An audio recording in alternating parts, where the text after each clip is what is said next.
कराची, लाहौर, पेशावर समेत 6 शहरों में ताजिरों की लाजमी रजिस्ट्रेशन स्कीम शुरू। पहली टैक्स वसूली 15 जुलाई से होगी। स्कीम का इतलाक 1 अप्रैल से होगा। रिटेलर्स, होलसेलर्स से एडवांस इनकम टैक्स वसूल किया जाएगा। ताजिरों से टैक्स दुकान की सालाना रेंटल वैल्यू के हिसाब से वसूल किया जाएगा। हर दुकानदार को कम अज कम सालाना 1200 रुपए इनकम टैक्स देना होगा। हर माह की 15 तारीख से पहले टैक्स देने की सूरत में 25% रियायत मिलेगी। साल 2023 का इनकम टैक्स गोशवारा जमा कराने वाले ताजिरों को भी रियायत मिलेगी। FBR के मुताबिक कानून पर अमल न करने की सूरत में नेशनल बिजनेस रजिस्ट्री में जबरदस्ती रजिस्ट्रेशन की जाएगी। ताजिर दोस्त ऐप के जरिए ताजिरों और दुकानदारों का सेंट्रल डेटाबेस तैयार किया जाएगा।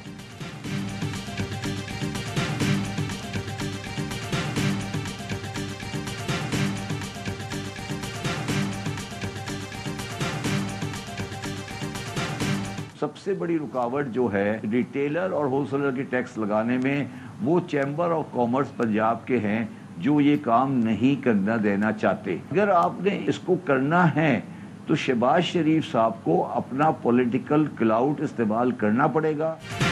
रिटेलर्स पर टैक्स लगने के अलावा कोई और रास्ता नहीं है। साबिक चेयरमैन FBR शब्बर जैदी कहते हैं लाहौर चैम्बर रिटेलर्स पर टैक्स का बड़ा मुखालिफ है। वज़ीर-ए-आज़म शहबाज शरीफ को सियासी साख दाव पर लगाकर रिटेलर्स पर टैक्स लगाना पड़ेगा। टैक्स लगाने के लिए पंजाब हुकूमत का ताउन नागुज़ीर है। रिटेलर्स पर टैक्स लगाते हैं तो शटर बंद कर देते हैं, जिससे नुकसान होता है। बिजली चोरी खत्म करने के बजाय बोझ अवाम पर डालने की तैयारी कर रहे हैं।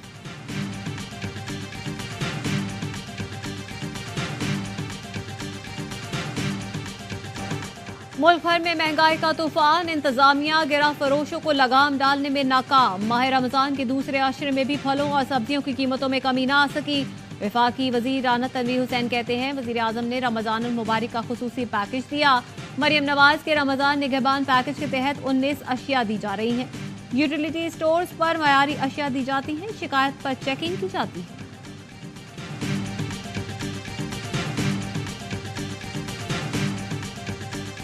इंटेलिजेंस बेस्ड एक ऑपरेशन था। It was a focused intelligence based, जहां के वो उस टाइप के जो टेररिस्ट थे वो मौजूद थे और वहां काफी लोग मौत हुए। पाकिस्तान के कारोबारी अफराद भारत से तिजारत बहाल करना चाहते हैं। इस हवाले से जायजा लेंगे। वजीर खारजा इसहाक डार की लंदन में प्रेस कॉन्फ्रेंस। कहा हमसाये तब्दीली नहीं किए जा सकते। पाकिस्तान से मुतालिक कोई गलत फहमी में न रहे। बलोचिस्तान में हम पर हमला हुआ, उसका हिसाब चुका दिया। वजीरिस्तान में दहशतगर्द हमले पर अफगान वजीर खारजा से कहा गुलबहार ग्रुप के खिलाफ कार्रवाई करें। 18 मार्च को अफगानिस्तान में इंटेलिजेंस बेस्ड ऑपरेशन दहशतगर्दों के खिलाफ था, अफगान हुकूमत या अफगान अवाम के खिलाफ नहीं।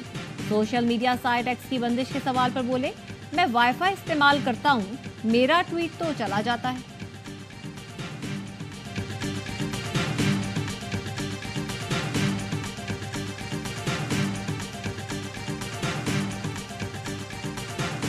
पाकिस्तान क्रिकेट बोर्ड ने सिलेक्शन कमेटी को तहरील कर दिया। नई सिलेक्शन कमेटी का ऐलान जल्द किया जाएगा। तर्जुमान PCB का कहना है नई सिलेक्शन कमेटी टीम के इंतखाब के लिए मेरिट पर आजादाना फैसले करेगी।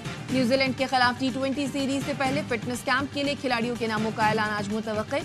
इंटरनेशनल क्रिकेट से रिटायरमेंट वापस लेने वाले इमाद वसीम शामिल होंगे। उस्मान खान, साहबजादा फरहान, आजम खान, इरफान नियाजी, मोहम्मद अली, मेहरान मुमताज, हसीबुल्ला और खुशदिल शाह की शमूलियत का इम्कान। फिटनेस कैंप पीर से काकूल मिलिट्री एकेडमी में शुरू होगा।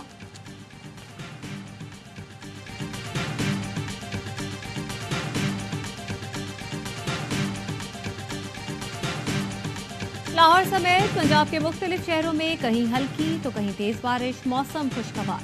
फैसलाबाद, ओकाड़ा, साहिवाल, खानेवाल, हाफिजाबाद, जलालपुर, भटिया में बादल बरसे। तबा, सुल्तानपुर, हवेली, लखा में भी तेज बारिश। महकमा मौसमियात के आइंदा 24 घंटे में स्वात, गिलियात, मरी, कश्मीर, गिलगित बल्तिस्तान में बारिश की पेशगोई।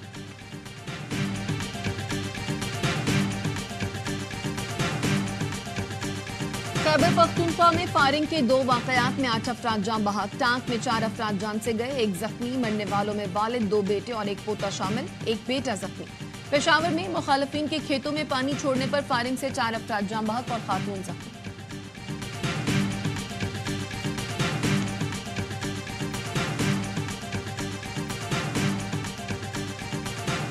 फैसलाबाद में रवा साल के दौरान पतंगबाजी के बायस 2 बच्चों समेत 4 अफराद जाँ बहक हुए। सीपीओ फैसलाबाद कहते हैं जब तक वालिदैन बच्चों को पतंगबाजी से नहीं रोकेंगे कुछ नहीं हो सकता।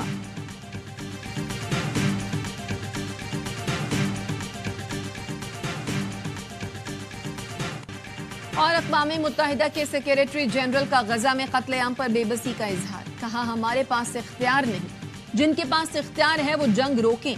एंटोनियो गुतेरेस की रफा क्रॉसिंग पर मीडिया कॉन्फ्रेंस में जंगबंदी की अपील। कहा गजा में इतने लोगों को मरते और अजियत में नहीं देखा जा सकता। इमदादी सामान के ट्रकों को सरहद पर रोकना अखलाकी तबाही है। रफा में इसराइल के जमीनी ऑपरेशन को हर कीमत पर रोका जाए। गजा पर इसराइली बमबारी, 24 घंटे में 72 फलस्तीनी शहीद। इमदाद के मुंतज़िर फलस्तीनियों पर हमले में 17 शहीद हुए। हमास के हमलों में 5 इसराइली फौजी मारे गए।